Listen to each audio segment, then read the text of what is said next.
हाय बच्चा लोग, सोहम sir, Aaradhya classes.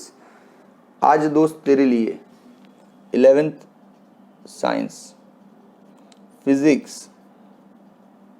Chapter 6 example 2 लेकर आया हूँ। ठीक है, अच्छा एग्जाम्पल है, we can discuss properly in this. और डिस्कशन से ही करना है, इसको कुछ भी रट्टा वट्टा नहीं मारना है। तू रट्टा मारने वाला बच्चा है तो तू जा, ये वीडियो तेरे काम का नहीं है। और तू प्रॉपर समझ के ज्ञान लेने वाला बच्चा है तो रुक वीडियो पे, तेरे को बहुत मजा आने वाला है। ठीक है, चल दोस्त स्टोरी पढ़ते हैं, इसका पूरा स्टोरी डेवलप करते हैं। क्या लिखा है?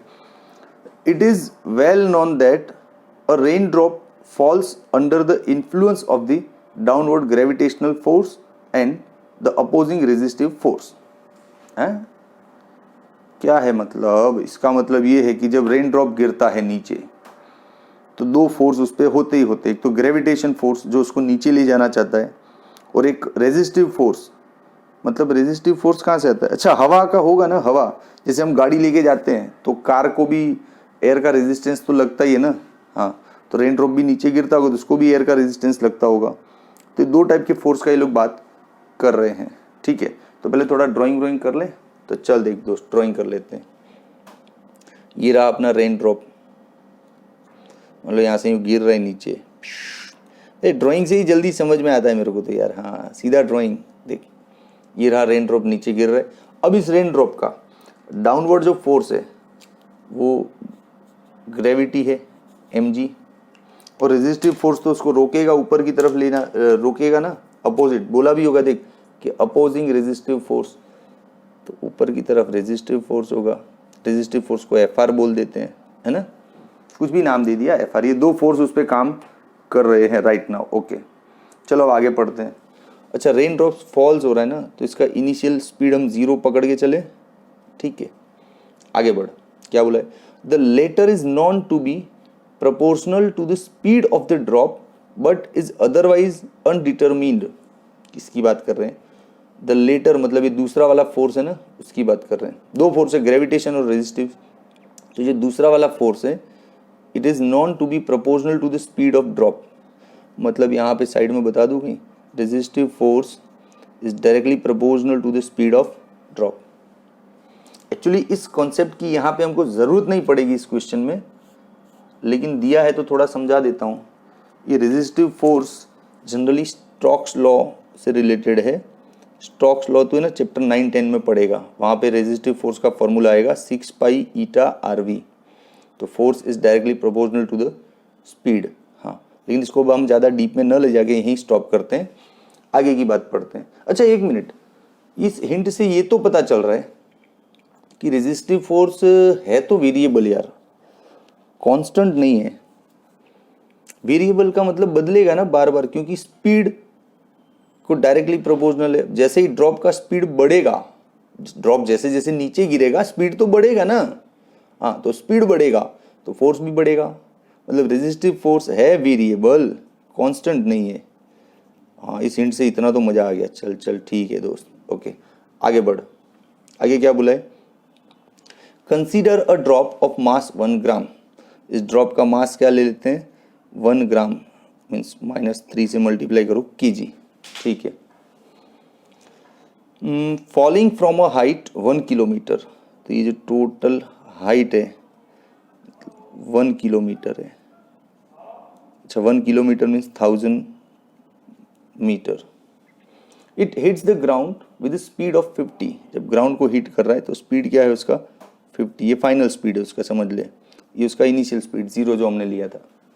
चलो, अब क्वेश्चन भी अच्छे हैं, धांसू मामला है, मजा आने वाला है भाइयों। हाँ, और भाइयों की बहनों सबकी बहनें। ठीक है, चलो दोस्त। What is the work done by the gravitational force? What is the work done by the unknown resistive force? बात जब वर्क की निकल चुकी है दोस्तों तो मामला दूर तक जाएगा। बोला था जिसको ज्ञान चाहिए वही टिका रहे। रट्टू महाराज प्लीज न देखें। चल, वर्क पूछा है भी, किस किस का वर्क? एक तो ग्रेविटेशन फोर्स की वजह से वर्क, और दूसरा रेजिस्टिव फोर्स की वजह से वर्क पूछा है। तो वर्क के बारे में हम क्या जानते हैं? अरे बहुत कुछ जानते हैं। सोहम सर की थियरिकल वीडियोस देखे हमने, देखे ना, तो चल फिर से एक रिवाइज करा दो फास्ट। वर्क के मामले में हम क्या जानते हैं देख। तो वर्क के एक्चुअली है ना अपने पास तीन चार टाइप के आइडिया हैं। पहला आइडिया, वर्क को इस फॉर्मूले से भी सेटल कर सकते हैं, एफ डॉट डी। वर्क को इस फॉर्मूले से भी डील कर सकते हैं, एफ डी एक्स इंटीग्रेशन। और वर्क को इस फॉर्मूले से भी कर सकते हैं, डेल्टा के से, वर्क एनर्जी थियरम। हाँ, तो सर इस क्वेश्चन में मैं कौन सा फॉर्मूला लूँ, यही सीखना है। बच्चे क्या करते हैं, रट लेते हैं कि इलस्ट्रेशन एग्जाम्पल 2 आएगा तो ये फॉर्मूला लूंगा, एग्जाम्पल 3 आएगा तो ये लूंगा। ऐसे नहीं पढ़ते फिजिक्स बेटा। आर्ग्यूमेंट कर अपने आप के साथ। देख सिखाता हूं, ये वाला फॉर्मूला कब लेना है, जब फोर्स तेरा कांस्टेंट हो ना, तब ये फॉर्मूला लेना है। कांस्टेंट फोर्स मतलब समझता है, जैसे फोर्स दे दिया है 20 न्यूटन, 10 न्यूटन, ऐसा कुछ भी जो नहीं बदलेगा। जैसे mg तेरा कांस्टेंट फोर्स है। क्यों? क्योंकि मास नहीं बदलता है और जी भी नहीं बदलता है। अर्थ के रिस्पेक्ट में जब हम सम्स को सॉल्व करते हैं, जैसे किसी का मास है 1000 kg और जी ले लिया 10, तो ये तो बदलने वाले टर्म्स नहीं है, तो mg को हम कांस्टेंट फोर्स बोलते हैं। तो जब भी mg की वजह से वर्क ढूंढना है तो ये फॉर्मूला वर्क करेगा बिल्कुल। ये कब लेना है, तो ये लेने के लिए जब फोर्स तेरा वेरिएबल हो। हाँ, फोर्स किसी वजह से बदल रहा हो। During the motion force stable नहीं है, बदल रहा है बार बार। जैसे बदलने वाले फोर्स ऐसे लिखे जाते हैं जनरली, जैसे 3x² + 2 या 3t² + 5t या directly proportional to the something. तो ये सब वेरिएबल फोर्स की प्रेजेंटेशन ऐसे दी होती है। इन सब से पता चलता है कि फोर्स x बदलेगा ना तो f का आंसर बदल जाएगा, t बदलेगा तो भी f बदलेगा, ये बढ़ेगा तो ये भी बढ़ जाएगा। तो ये सब वेरिएबल फोर्स की कैटेगरी है। तो जब वेरिएबल फोर्स की बात होती है तो इस फॉर्मूले से हमको डील करना होता है। और जब नेट वर्क की बात होती है, नेट कितना वर्क हुआ, जितने भी फोर्स है सारे के सारे फोर्स ने मिला के कितना वर्क किया, तब इस फॉर्मूले की ओर हमारा ध्यान जाता है। और डेल्टा के मतलब final minus initial kinetic energy, है ना। तो आई होप आपको ये 2 मिनट का प्रेजेंटेशन वर्क पे अच्छा लगा होगा। अब इसी के अकॉर्डिंग अपने फॉर्मूले सिलेक्ट करने हैं। इन्होंने क्वेश्चन में पहले क्या बोला है, देखिए रहा कि work done bye gravitation force. अब ग्रेविटेशन फोर्स तो कांस्टेंट कैटेगरी का है, तो फॉर्मूला ये चलेगा, है ना। हाँ, तो चल पहले इसको सेटल कर देते हैं। पहला, वर्क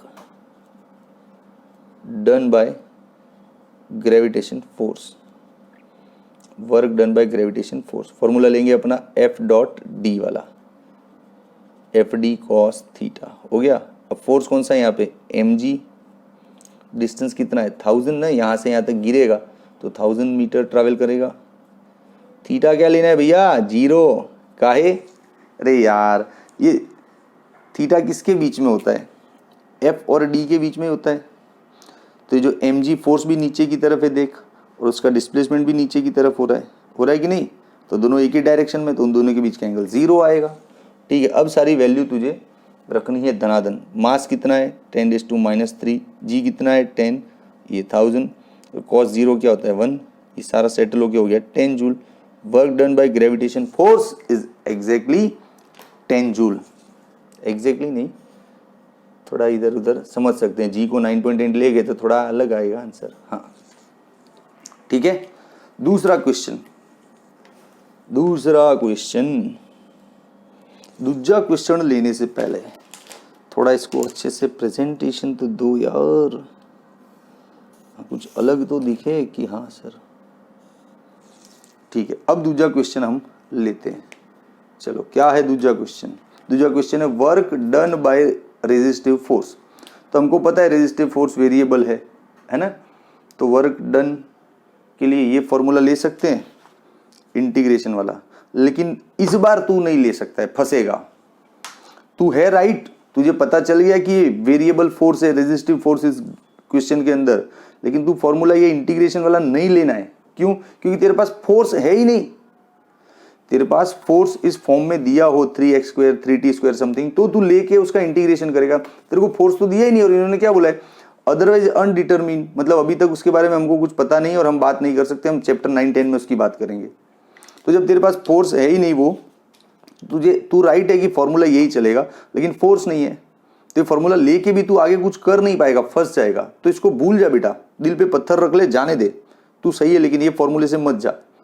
तो इस पे जा सकते हैं नेटवर्क, लेकिन इसमें फिर ये ध्यान रखना पड़ेगा कि ये जो वर्क है वो जितने भी फोर्स अवेलेबल है तेरे इस क्वेश्चन में उन सब की वजह से लेना है ये वर्क, तो ले सकते हैं, चलो नो इशू। समझ में आया ना? हाँ, तो वर्क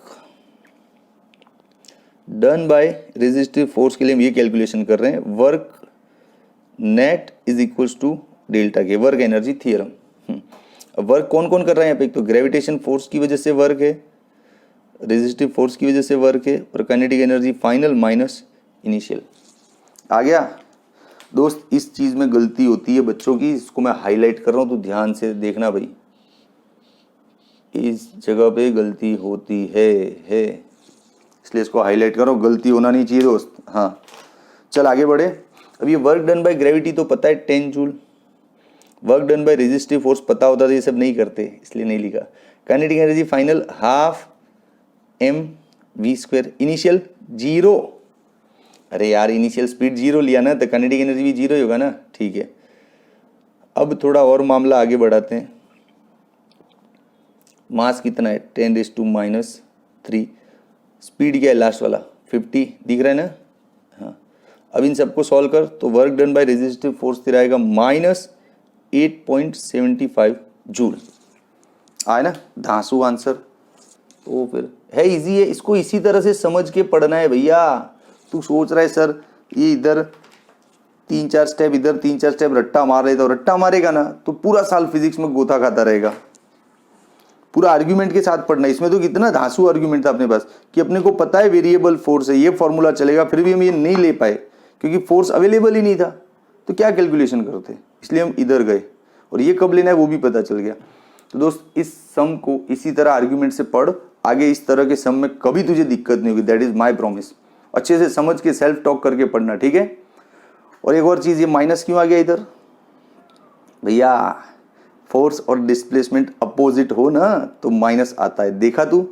रेजिस्टिव फोर्स देख तेरा ऊपर की तरफ है, डिस्प्लेसमेंट नीचे की तरफ है, तो दोनों अपोजिट है, तो उसकी वजह से जो वर्क है वो तो माइनस आना ही आना था। हाँ तो फिर चल दोस्त, वीडियो अच्छा लगा तो लिख कमेंट में, और झंडे गाड़ दे कमेंट में, लिख लिख के लाइक कर दे, शेयर कर दे, अपने दोस्तों को भी भेज, देख दे सोहम सर ने धांसू चलाया, ठीक है। चल।